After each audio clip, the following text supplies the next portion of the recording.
Okay, so this is an introduction to family constellations. Does anyone not have experience with family constellations? Okay, Me. lovely. Two freshies, I love it. Okay, so everyone else that has been involved will understand when I say it's very difficult to explain this work with words. It's much more of an experience, but I will try. So, family constellations is a therapy, a systemic therapy that works on your ancestral system. And the reason it came about was a man called Bert Hellinger, who was a German Catholic missionary. He went to work with the Zulu, and he recognized that the Zulu know who they are for 10 generations back. So they can say, I am so-and-so, son of so-and-so, son of so-and-so. And he noticed that this awareness changed the dynamic of the family system. And when he went back to Germany, he became a psychotherapist and started testing this. And then family constellations as we know it was born. So to give you some details about the three main laws of family constellations. The three main laws are belonging, order, and balance. So I'll give you a bit of a description on each one. Belonging, if you think back to the old days of the tribes, if for any reason that you were excluded from the tribe, the chances are that you wouldn't survive. Okay, so it was very essential that you had to be accepted into the community and the tribe for you to survive. So with that in mind, we can understand why we have this really deep inherent desire to want to be accepted. We want to be accepted by not only the community, but also our immediate family. Now, if something or someone is excluded from the system,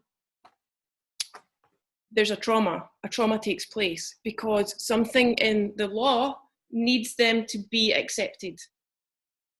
Okay, so belonging, in terms of your family system, but also in terms of your immediate family system and your own system, is that you are always going to desire this acceptance and belonging to the majority, because you can't really go it alone.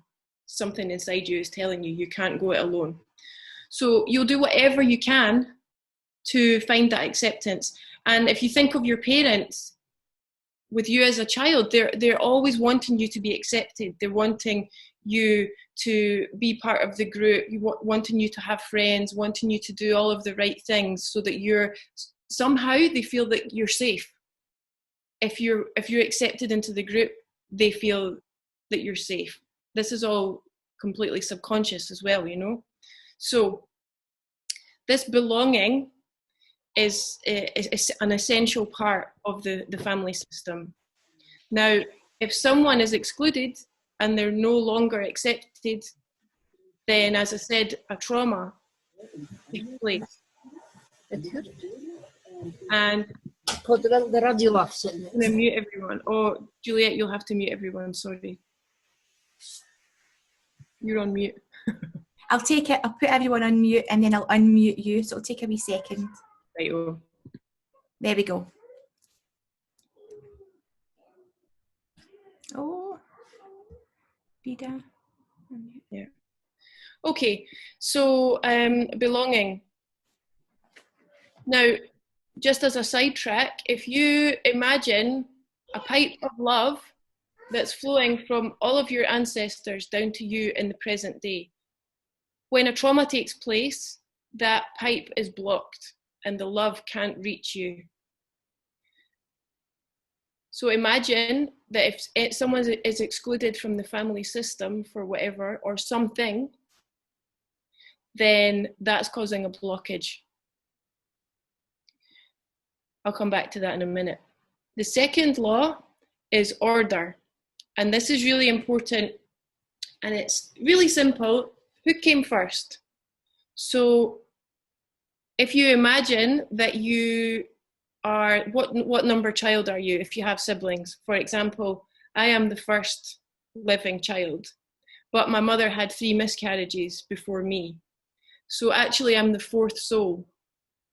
And what is very common is that if a soul doesn't come for whatever reason throughout the pregnancy, or if a child dies young, then their memory can often be excluded.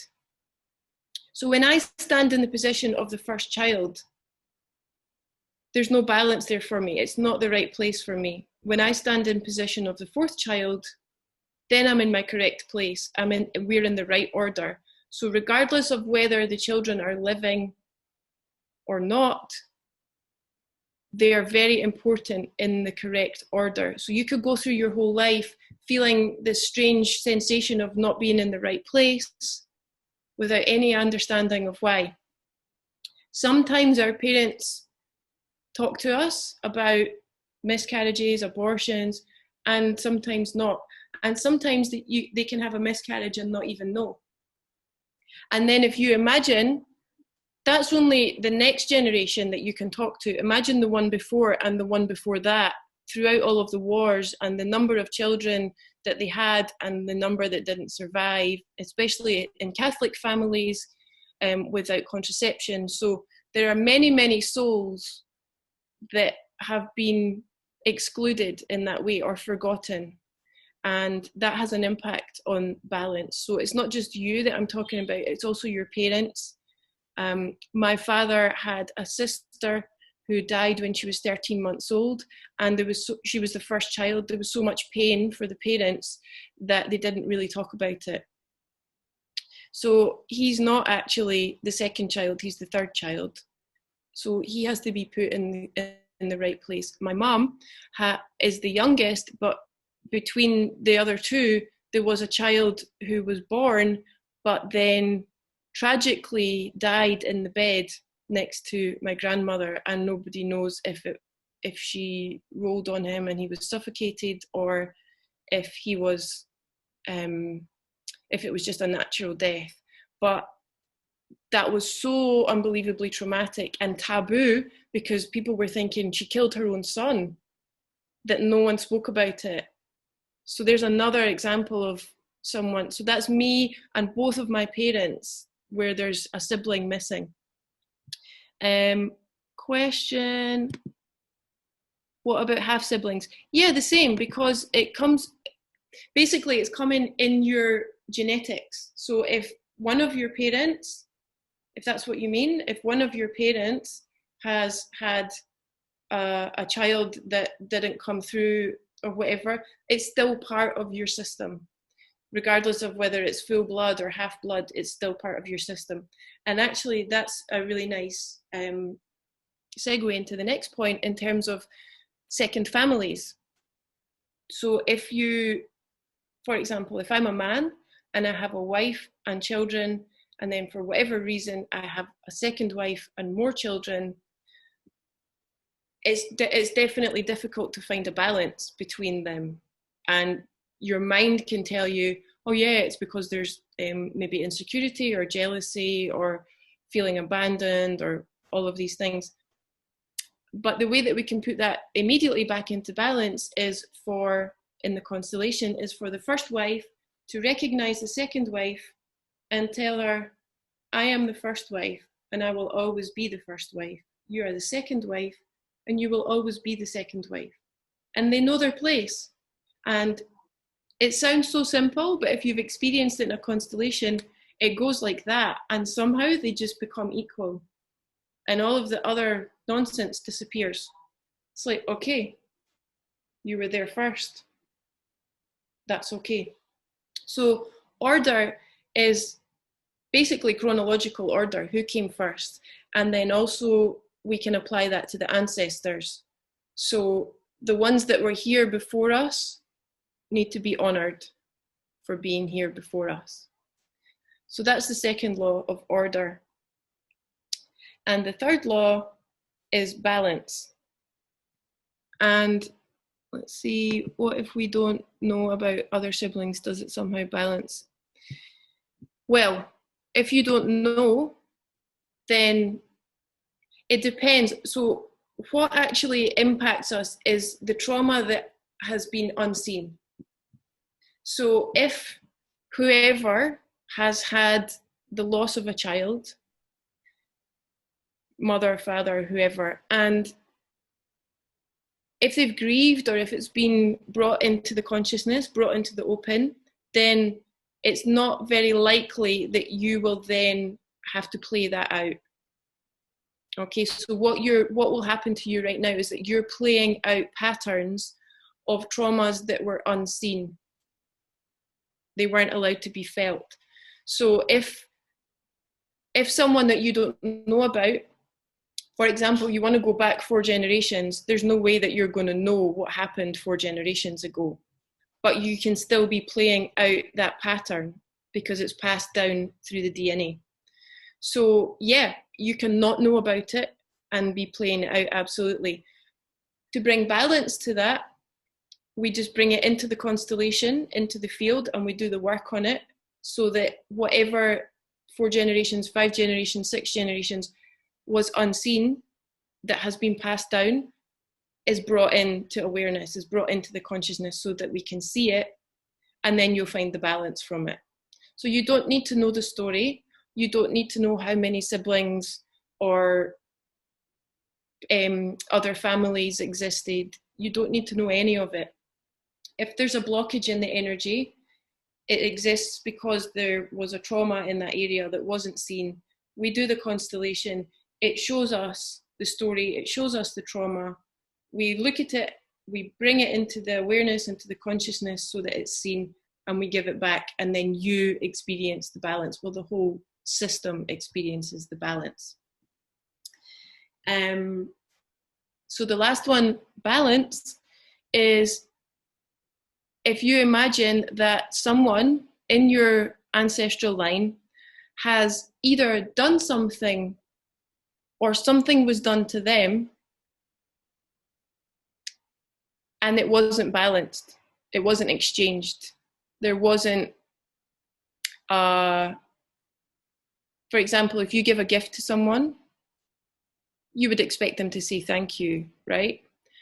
Or if someone gives you a gift and you can't say thank you, it sits with you, right? You feel really uncomfortable. You're like, I really want to say thank you, or I really want to give them something back. So there's an imbalance there. And then multiply that with the feeling of revenge. If you've been wronged, if someone has hurt you and there's an injustice there, that's going to sit with you. So it's the same thing in the family system. If someone in your line has done something or something was done to them and there's been an injustice or it hasn't been seen, that's going to sit there and that's going to pass on. And that's because it's stored in the cells. It's in the system. It's in this energetic system. So what's happening is that you or your children or your parents are going to be trying to atone or trying to rebalance what it was that happened in the past. And it can make absolutely no rational sense to you. But you will be playing it out with no control over it because it's desperate to be seen.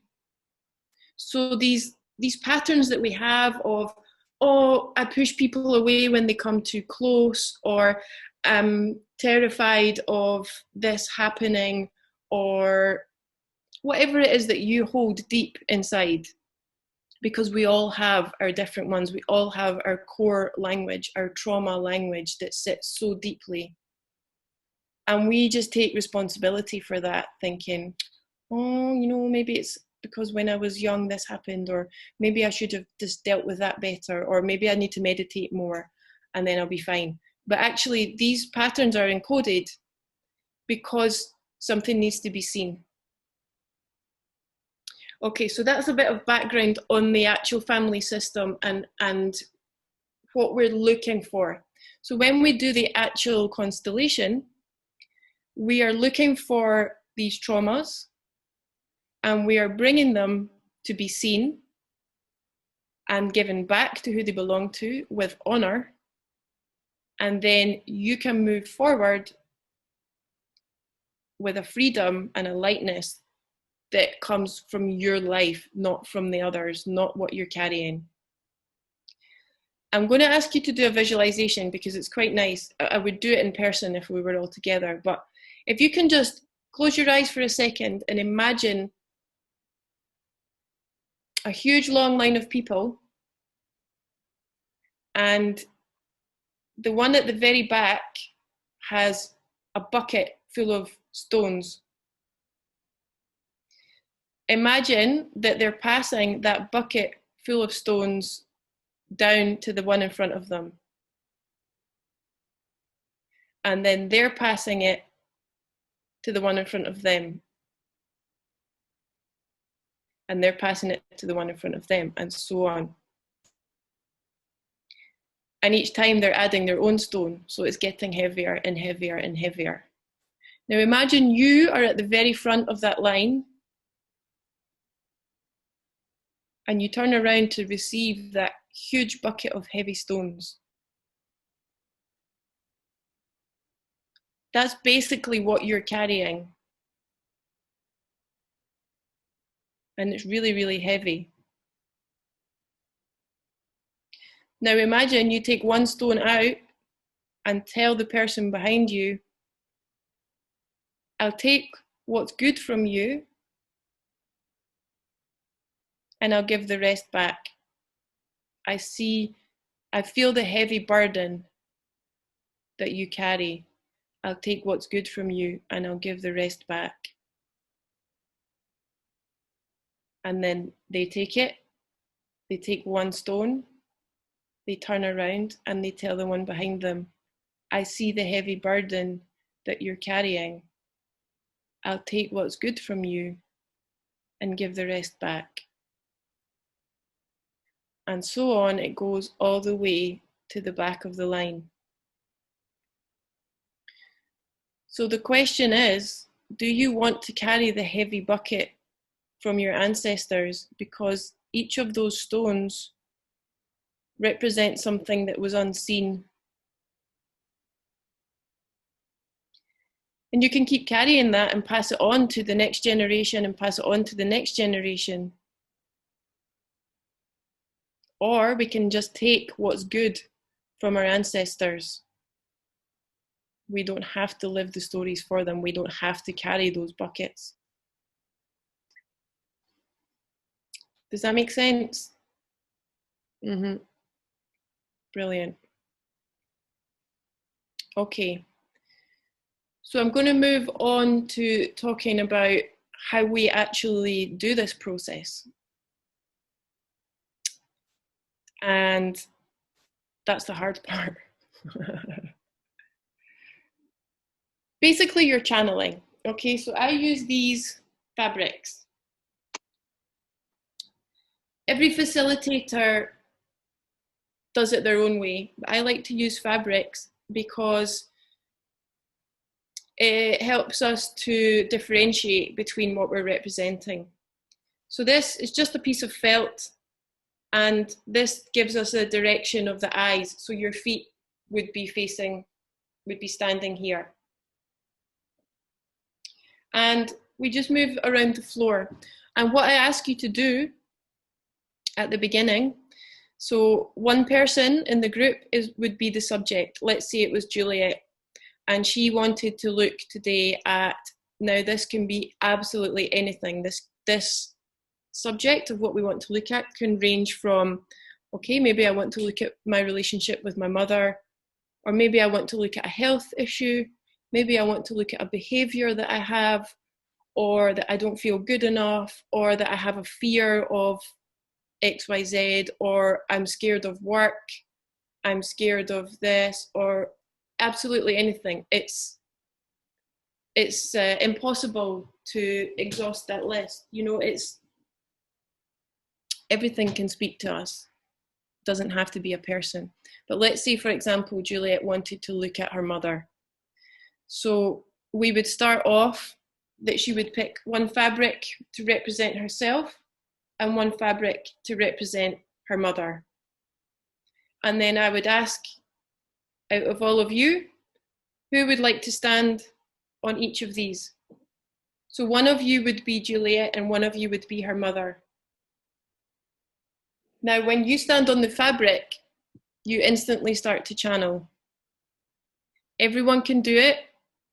We don't believe that we can sometimes, but we all can. My understanding is that everything that ever has been and everything that ever will be just is. It isn't in that linear time frame that we see it. So whether they're in a body or not, it doesn't matter. The energy is still there. And we're in this huge melting pot of energies, of all the souls, of everything that ever is. And when we stand on the fabrics, we connect into that and we channel whatever it is that we're representing. Some people feel a change in temperature in their body. Some people feel maybe restricted here, or a tightness in their abdomen, and they just think, well, I don't want to be next to this person, whoever's standing here. So I guess the reason it's called Constellations is because when we set it up at the beginning, everyone moves, and it's where they are in relation to each other. So I would be able to tell where the blockages are between Juliet and her mother by where you decide to stand on the fabric, whether you can look at each other, what happens when you look at each other. And I would guide you through the whole thing of how do you feel now, what's happening. And when you're on the fabric, for sure you start to think, oh, I'm projecting this from my mind.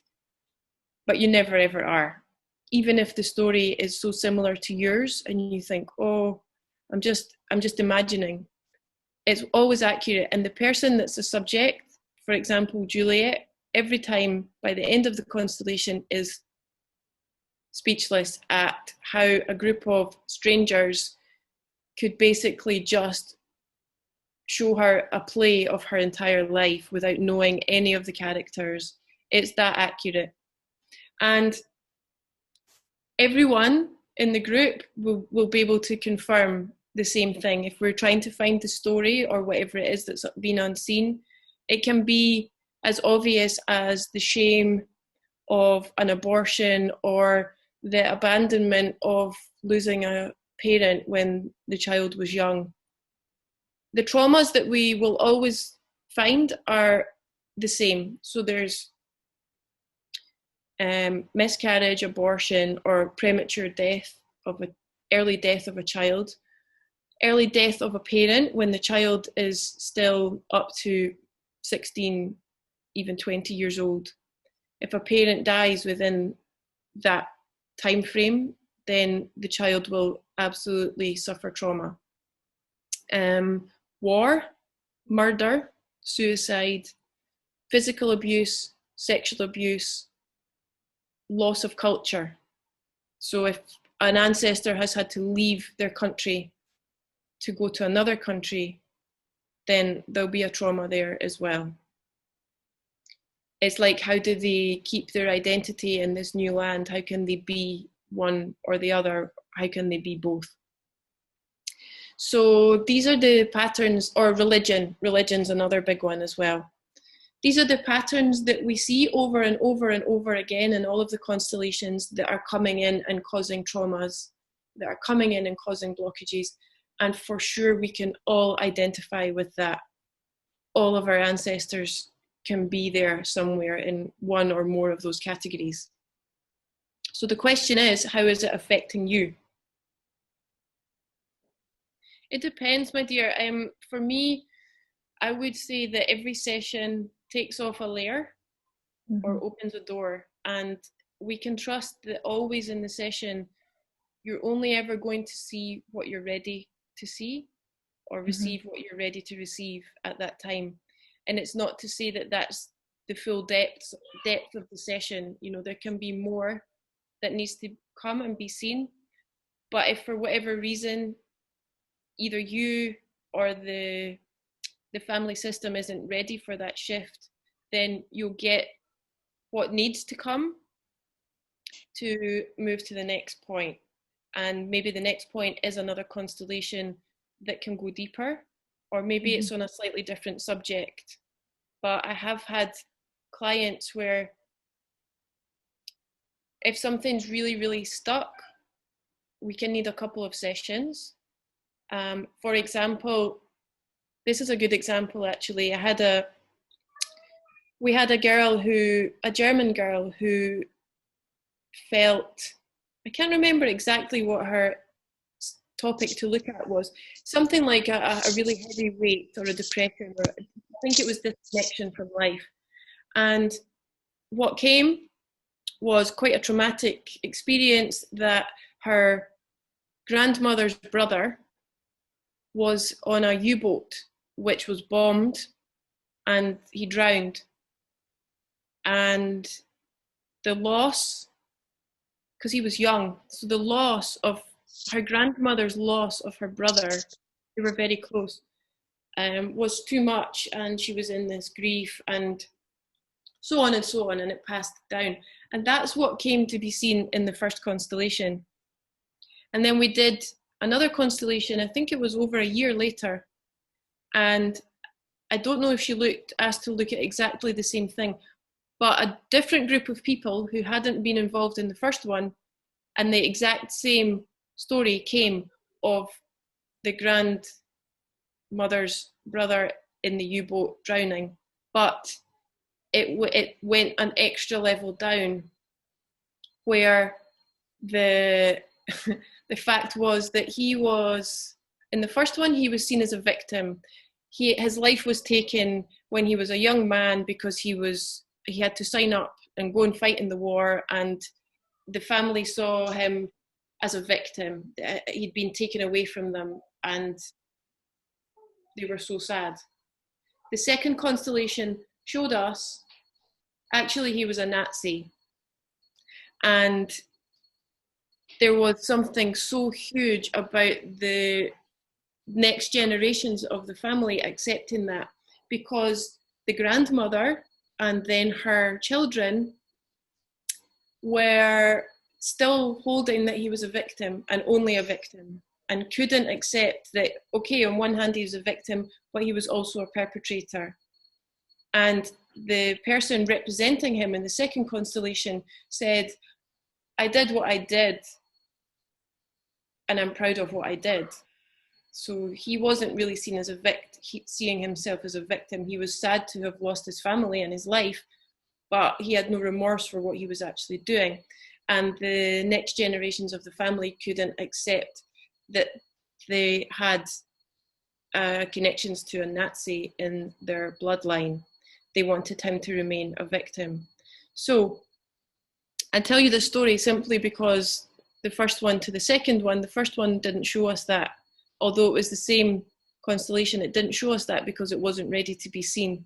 So in answer to your question, what you got from the first session was what you needed at that point to allow you to move to maybe what you need to see in the second one, whether they're related or not. That makes sense? Yep, thank you. I have some questions. Can we repattern ourselves so it's not passed on to our children? Yes. I'm getting chills now. Yeah, me too. Yes, you can. Basically, whatever needs to be seen will keep trying to be seen.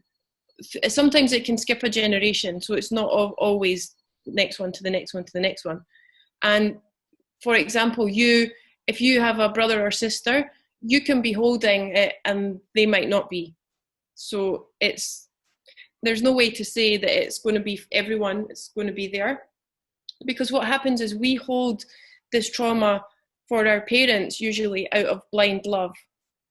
So I'm sure everyone can identify, if you think of your parent and somehow that they've wronged you, they haven't given you what you needed, But if you try and imagine yourself telling them that or giving them all of that back, it's hard, right? Because you don't want to hurt them, because somehow you take a responsibility of feeling like you can carry the pain easier than they can.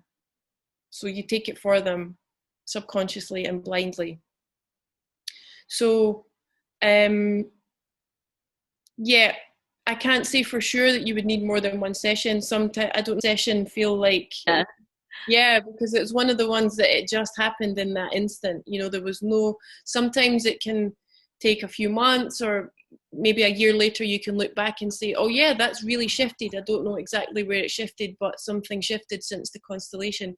But yours was one of the ones where it just happened immediately. I remember you told me you hadn't been out or socialized for about a month, and then the night after the constellation you went to a party, and Yeah, I was like, So yeah, I mean, it's a really good example of, you see what happened in terms of the constellation. What happened was, murder is the only bond that is stronger than blood. So to take a life, so what happens between the murderer and the victim, that bond becomes stronger than a family tie. And what happens is they cross into each other's families. They cross energetically into the other system. So for Steph, what happened was, when we brought those innocent victims that had been killed to be seen, and when her ancestors told them, we see what happened, we see you, you're part of our family. And when they said that one sentence, you are part of our family, boom, oh, I'm getting shivers now. The whole energy of the room, of the constellation, just shifted. Like, it was tangible, it shifted, because what was happening is that they were being excluded, and they needed to be brought in to be part of the family system, and they were being excluded. The whole thing was being excluded. And so Steph was playing out the pattern, and I can't remember which ancestor it was that suffers with schizophrenia. According to constellations, it can be a link to murder, because when a murder has taken place, and I don't mean in war as in kill or be killed, this was an actual decision that he didn't have to kill them, but he just had gone like war crazy, and just, when a murder takes place and it's not balanced, as I told you about in the 3 laws, there isn't a balance for it, what can happen is that one of the offspring can then try to be living for the life that was taken and their own, which can cause, people say, can be a reason for schizophrenia. So, and that's what came in that constellation anyway. That was that all of this needed to be linked, and as soon as they were linked and seen and told, whoa, you're part of us, everything disappeared. And then you were able to let go of what it was that was holding on to you, that you had no idea about, you had no control over. It didn't make any rational sense in your life, and it was just gone straight away. Wow, amazing, thank you. Okay, we've got a little bit of time left, so does anyone want to do like a short demo on their own, or do you want to just keep discussing? Demo. Demo. Okay. If you can find 3 pieces of paper or 3 things that you want to use. It might be, you can use crystals or stones, anything that you can put your finger onto and connect with. I always recommend standing on something because I get more power from it, but it works in every sense, so it's up to you. And when you find 3 things, I want you to allocate 1 is you, one is your mother, and one is your father.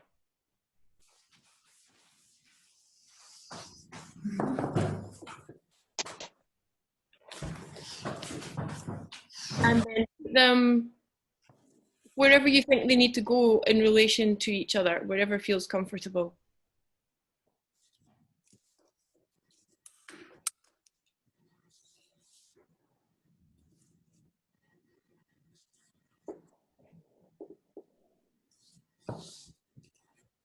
Okay, so just take a few seconds now to come out of your thinking mind. And I know it's probably been very busy trying to process everything that I've been saying for the last 45 minutes, but just try to put that to the side and drop into your body, drop into your energy space that simply feels instead of thinks. Maybe take a couple of deep breaths and just bring yourself down into that space. And then I would like you to connect with the representative of you, either the paper or the object. You can touch it or stand on it. And then make sure you stay out of your mind,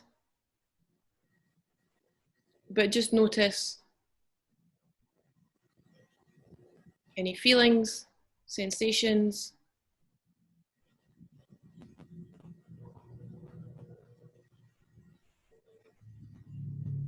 And then check, are you aware of the other two energies, the mother and the father, wherever they are in relation to you? And then check, do you feel a connection to either of them, or both of them, or neither, or is one stronger than the other?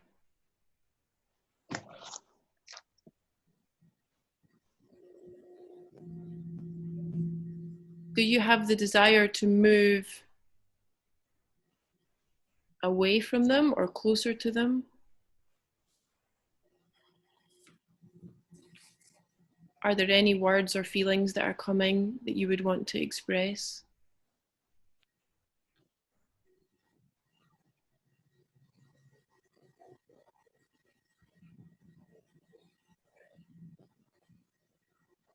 Just take a few more seconds and then get ready to step off. And then do the same with the representative of your mother. So we're just testing them at the moment to see.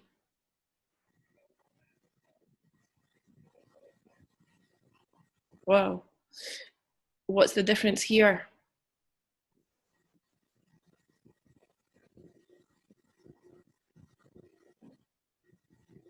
Wow, a lot of energy just came. We must all have strong mothers. Now, do the same, just notice, how is she feeling in relation to the other two energies? Does she feel connected?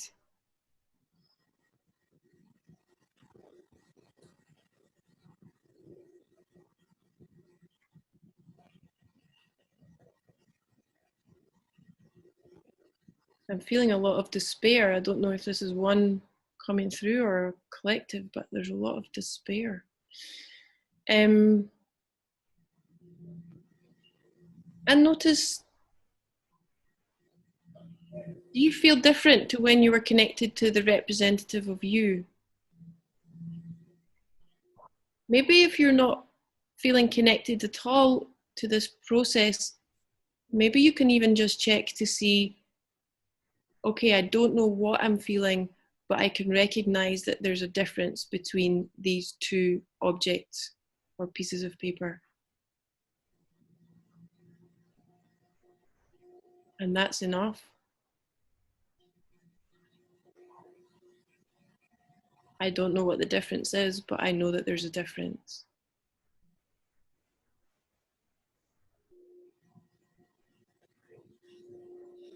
And then getting ready to step off.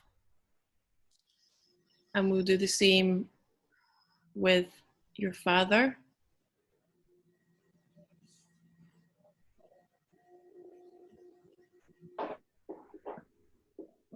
Just checking, how is he feeling? Is he comfortable? Does he want to face one of the other people there more? Does he want to move?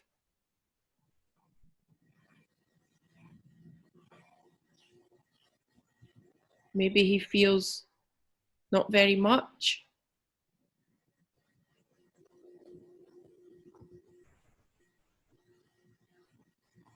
But the main purpose of this is to just notice the different sensations between the three, even if you don't know exactly what they are.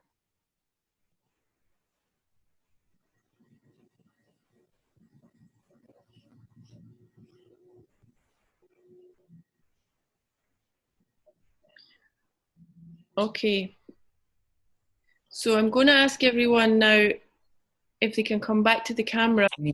Yeah, thank you. Yeah, thank you. you're welcome. Anyone else? No, did everyone feel something? Yeah. Okay, great. So that was just a demo basically to show you what I'm talking about when we channel. So if you imagine that on a bigger scale in a group constellation or on a one-to-one, we can do one-to-one constellations with fabrics or with stones or small dolls or anything, because basically you can channel from anything. And actually now I just do it in my head sometimes without anything else.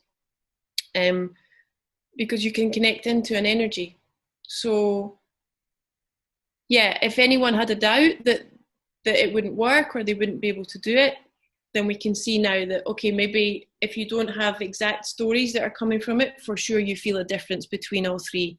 You can feel a difference in temperature, you can feel different sensations, and then that grows into, with guidance, that grows into actual feelings, situations, and then we find out what it is that's hidden that needs to be unblocked.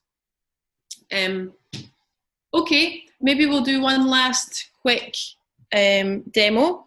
If you can gather your 3 objects or paper, and this time we'll just start with, we'll have you and your mum. So if you can have them facing each other.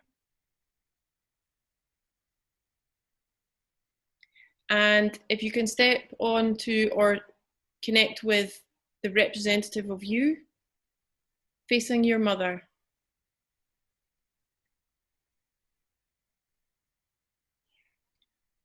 And notice, how do you feel when you look at her? Do you feel big or small? Do you feel this age or younger? But does your energy feel big or small? Do you have power or are you disempowered?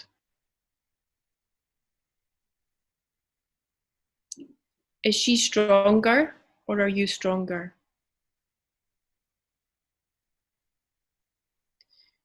Can you trust her?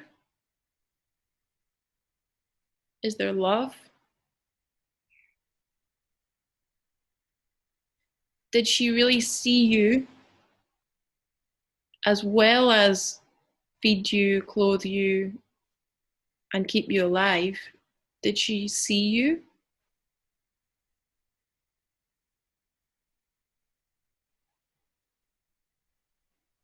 Just check in. Because even although when there's a lot of love there can still be an underlying part where you weren't fully seen the way you needed to be. Without blame or judgment, you just were not seen. And sometimes it's hard to connect with that because you feel like there's a betrayal somehow because it wasn't her fault, or maybe it was her fault. But try to connect with the part that felt that you needed something more. And tell her, you are my mother. I am your daughter. You gave me life.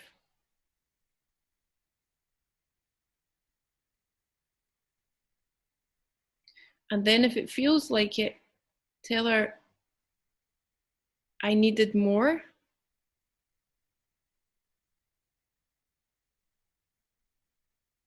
And if you have any level of anger or resentment or bitterness or sadness, even, it doesn't have to have such a strong emotional charge, but even if you just have sadness, or if you feel dejected or tired or unworthy or unseen, connect with that part as you look at her, as you face her.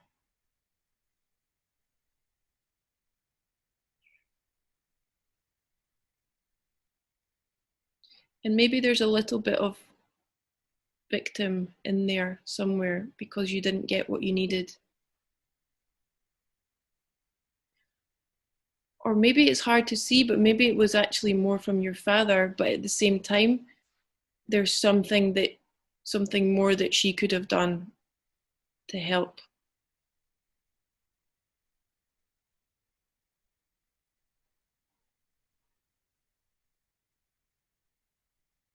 And maybe none of this resonates.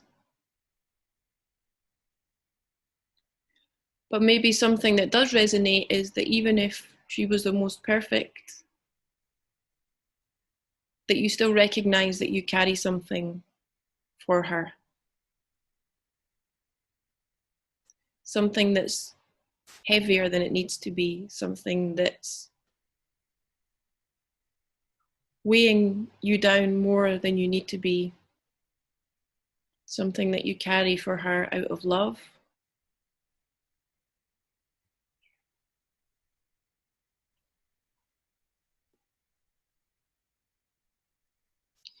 And then come off of you and connect with her.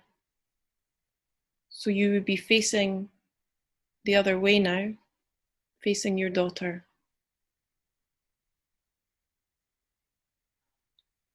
And notice what changes.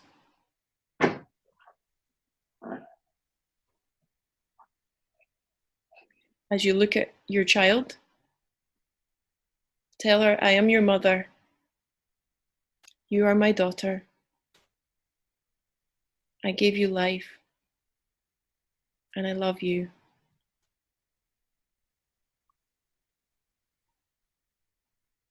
And notice, does the last part feel true? Because the other 3 sentences are facts. But the last one, I love you.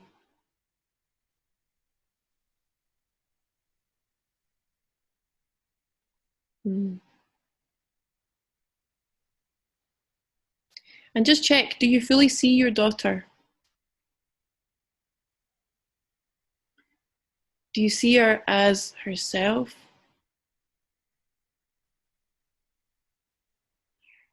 Do you want to stand closer? Do you want to grab her? Do you want to change her? Do you want to make her more than what she is so that she's accepted? Do you have expectations of her? Have you been a good mother? For sure, you've done your best.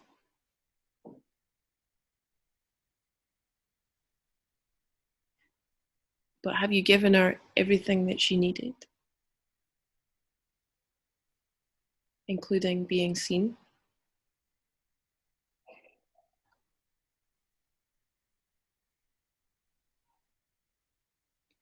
Now turn around and find one more representative and stand in between your daughter and the third representative and show it to her. Tell her, this is my story.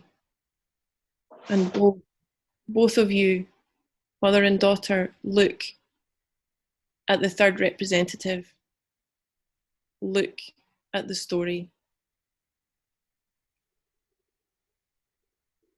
And mother, tell your daughter, this is what happened to me. This is my past. This is what I carry. And take a deep breath.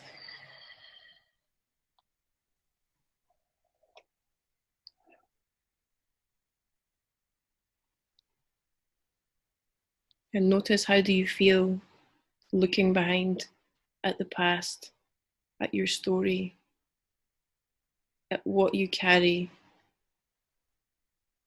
at what has brought you to be this way,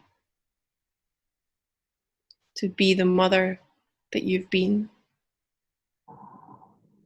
the wife that you've been, the daughter that you've been.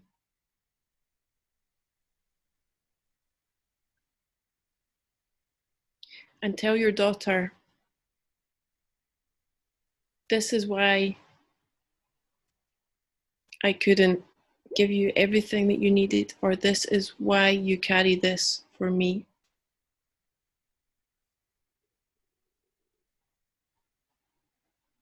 Because I didn't have the tools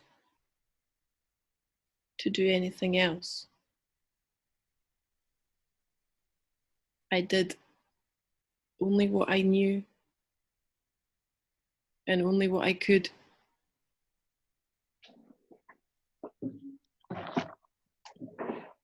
I did my best with the tools that I had.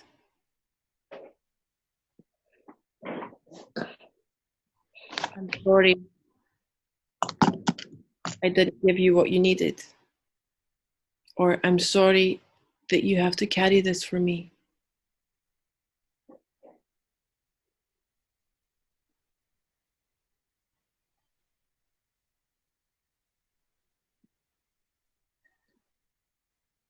And then step back onto the representative of you.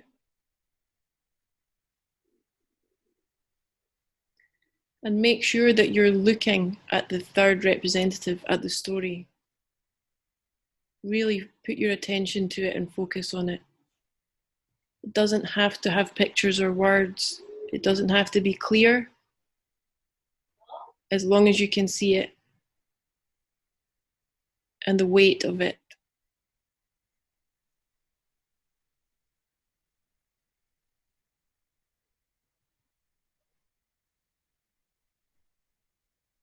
And take a deep breath. Tell your mother, I see your story.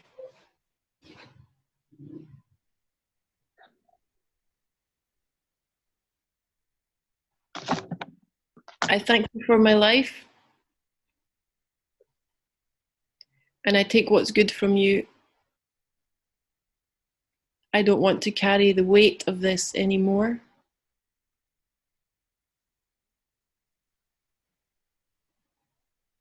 So with honor, I give this back to you now. This is your story.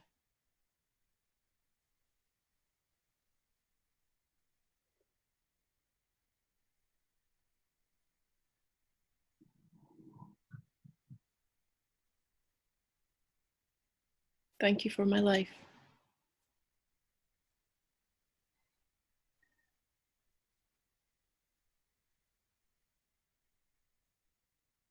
And if there's anything else that you need to say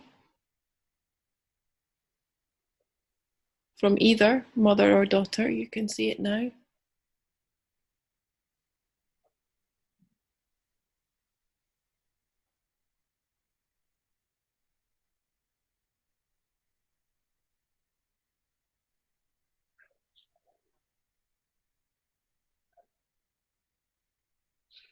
Be at peace. And when you're ready, you can come back to the camera.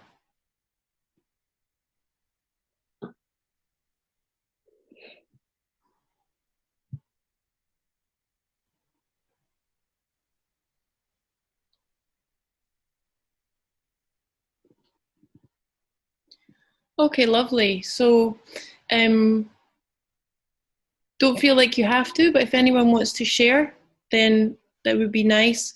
I'll just give you a quick kind of overview. It's very hard to actually make that specific to each individual because all of our parents have different stories and we all have different relationships with them. But the overall thing is very clear, is that they all have their own story and they all have a reason, whether it's that they something so simple like we talked about earlier, the war. It's really common. I've done a lot of constellations for Spanish culture, and the war, and as in many countries, it masculinized everyone, and the soft feminine was lost in both men and women, and then that's been passed on down through the generations. So if it's a case that the mother couldn't be soft or maternal, and that's probably because her story is that her mother wasn't soft or maternal, and you can keep going back and there'll be a reason somewhere. If it's that maybe they were too needy, they had expectations because they wanted you to live your life for them in a sense, and to be all of this. You know, I could go on forever about the blockages that we have from our parents, as I'm sure you can all imagine. But I wanted to just show in this exercise that there is a way to connect with the compassion, and that's really important for us, because when we all, as children, we all have expectations of our parents, and at one point, I'm sure everyone knows that in their life, as they started to become an adult, suddenly they realized, oh shit, okay, actually my parents are just human beings, and somehow I had them on a pedestal and had all of these expectations. And you can connect with that in your adult rational mind, but there's some part of you as the child that's still holding on to what wasn't given or what wasn't done. Even if they were the most loving, encouraging, providing family, there will still be a part of you that wasn't seen for whatever reason, and it wasn't necessarily their fault. So this is why this work is amazing, to be able to connect with that, give it back, find out where it came from, and release it. Does anyone want to share about their process now, or does anyone have any questions?